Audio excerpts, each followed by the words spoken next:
After the 4th year, they also have to take step 2 of their exam. So they had a national exams, and then they have another national exam. Then they go into their training. And the first year traditionally was called the internship year. Intern. Why was it called intern?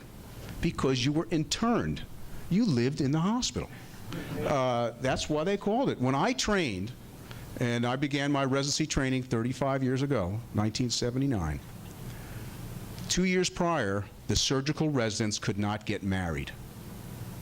They could not get married. It's very similar to the Marines. So that first year, you were interned in the hospital, and that's why the first year is called internship, followed by residency, 2nd and 3rd year. Now, how many years do you have to get trained? So if you want to be a pediatrician, a general medicine, a family physician, you have a minimum of 3 years. So remember, the kids started at 22 maybe, 26, 29 is the earliest that they can get out of and actually be a practicing physician. Suppose you want to be a neurosurgeon. Well, a neurosurgeon may take 7 or 8 years. Cardiothoracic surgeon, 7 or 8 years. Pamela, your daughter is going to be with 5 years, and she's in her 3rd and a half year of residency training. So it takes a long time. You just can't snap your fingers and produce these doctors, is what I'm telling you. Now let me tell you something that happened in 1984 that changed how we train residents. Let me tell you my first day of internship in New York City. I was called by the chief resident. The chief resident's the senior resident. You hold them in high regard. You're fearful of them. They control your career for the next 5 years, and they're there because they're the best. So he called me in his office and says, you know, he called me son. He said, son, you know, I just want to let you know I'm always there for you. If you ever need my help, I'm there for you. But if you call me, it's a sign of weakness. All right? So that was my introduction to medicine. If you call me, it's a sign of weakness. So what happened in 1984 that changed how we train residents across the country? There was a young girl. She was 18 years old. I'll withhold her name, but it's a very famous case. And she was brought to the emergency department of one of the most famous hospitals in New York City, even today. She was agitated. She had a fever. Wasn't clear what was going on. And they admitted her to the hospital. And the intern who was seeing her had 40 other patients, was up for 36 hours, and took care of her. It wasn't clear what was wrong with her. The intern talked to her 2nd-year resident, came down to see her, and again, wasn't clear.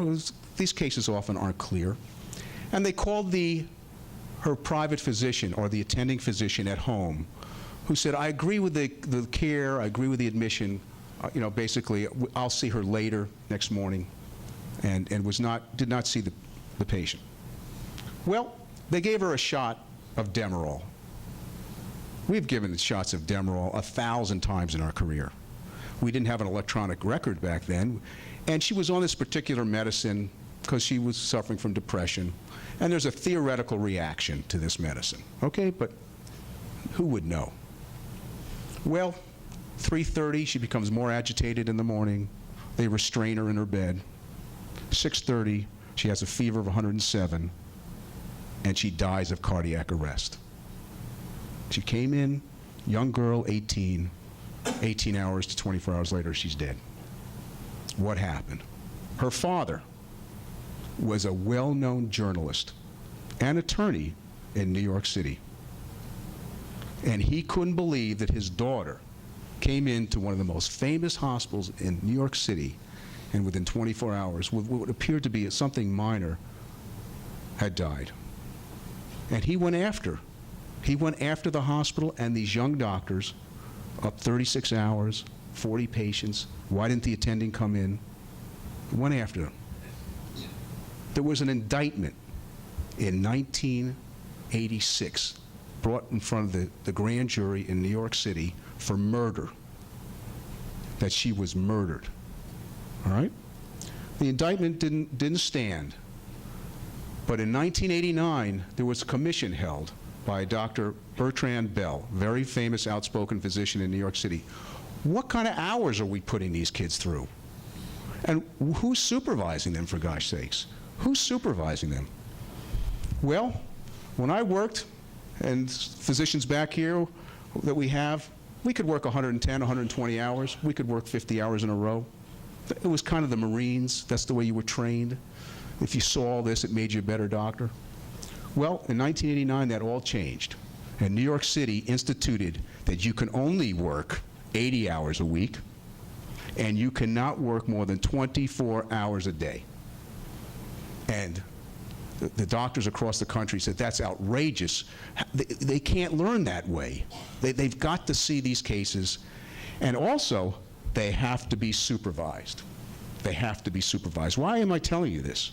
Because I'm going to tell you, we have 590 residents and fellows. We are the largest university teaching hospital north of I-10, and we train, as you see, 2/3 of the workforce here if they're in school and train with us. So everything changed. In 1994, the case came to trial. 10 years after her death, it came to trial. What happened? It was found that there was culpability on both parties, on the patients, that maybe she had taken some medication that they were unaware of, and also on the physicians. And there was a $375,000 settlement. So that's how the case ended, but it changed the way we train physicians forever in the United States. So you're going to see that. And as I said, we have 590 residents and fellows here, 39 accredited residencies. When they come to review us, what are the duty hours? Who's supervising them? Years and years ago, when you were in the emergency department, no one supervised you. You didn't have physicians in the house at night. They weren't there. It was considered substandard and beneath you to be on call at night. It's all changed. I just wanted to let you know why it's expensive to actually train the next generation of healthcare providers. It's a fascinating story, but that's what changed forever. Now, what's a fellow? I told you, an intern, first year, residents. What's a fellow? So suppose I want to be a cardiologist. I've got to do 3 years of medicine, in general medicine, and then generally I have to do 3 years of specialty in cardiology. So before you see your cardiologist, they've had about 6 years of training. We have a wonderful pediatric neurosurgeon, blessed here. Very few places have pediatric neurosurgeons, and she's really great for our community. She operates both here and our community hospitals, our wonderful community hospitals. Fantastic. How long did it take her to train? Maybe 11 years or 12 years. She had to go through neurosurgery and then 3 years just to learn to be a pediatric neurosurgeon. So we have wonderful, wonderful physicians here who give back to the community, to the students, and to our patients, and are great economic drivers for this region. So you're going to see some of these people on your tour, and I wanted you to know a little bit about who they are. Now, what do I think we need to do as a School of Medicine? I think we need to grow. Almost everybody here is talking about growth. We know that the medical school applications across the United States are going up. We've estimated now that about the state of Louisiana, 5% of applicants have increased. I have more good applicants than I can take. I've got 118 kids, but I can take more. Need some more resources, some more faculty, some more space. But if you ask me what would I like to do as chancellor in the School of Medicine, there's a need, we have the qualified pool, and I would like to grow the School of Medicine. And with that, I look forward to seeing you at lunch and I'd be happy to entertain any questions. We have 118 medical students per year in a 4-year class. So we're very proud of our students who are outstanding, and 99% of them come from the state of Louisiana. In addition, we're responsible for training the next generation of physicians, and we have 590 residents and fellows who train with us here in Shreveport. We have 39 fully accredited residencies, and we're very, very proud. We have a 5-year institutional approval, which is the highest in the country. You mentioned a potential doctor shortage in Louisiana. Tell us about that. Yes, we know that more than 80% of the parishes are actually in a workforce shortage. We also know that Louisiana has one of the more severe shortages in the United States, as the United States has shortages itself. What we're proud of here is that if the students come to medical school and train with us, almost 2/3 stay in the state of Louisiana to become practicing physicians, and that's something we're very, very proud of. This past fall, Southern University hosted more students than it had ever hosted in the history of the institution.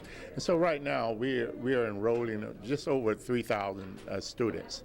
But more importantly, through the last few years, the institution has really taken a real critical look at itself and recognized its obligation to really expand its educational offerings beyond our niche, which is in healthcare, to more technical and career offerings. And that comes in response to the workforce demands of Northwest Louisiana and employers who are saying we need people to be employed right now. Your reaction to the $40 million WISE fund and what that could mean for economic development and jobs throughout the state? Well, it's spectacular. We're going to send the dollars to those institutions that have developed programs that will, in fact, very specifically answer the workforce needs. Engineering specifically. Down in Southwest Louisiana, it'll be our community and technicals, McNeese, Eunice, and all those places that are going to have this explosion of jobs. Then they are working with those industries for their specific needs. That's where we've got to be dexterous. We have to be able to move quickly to make that happen, to meet this bubble, because if we don't meet the bubble, the people, qualified people, will come from other parts of the country. They'll come from everywhere to have those types of jobs, because there's going to be high-paying skilled labor jobs. But with each skilled labor job, there must be management levels, there must be doctors, there must be lawyers, there'll be all of those things. That's economic development, which is a marvelous thing. And it's also going to foster cooperation between the universities. Oh, absolutely. There'll be I think Dr. Henderson spoke to the collaboration between 2-year, 4 years, high schools, and 2 years. It takes a coordinated effort, and the governor and his workforce development and economic development cabinet, Stephen Moray and Kurt Ising, are to be congratulated by, and it's going to be the responsibility of higher ed to meet those needs. And we're going to find, and it'll be a strategy based on what segment of this need is the responsibility of each system.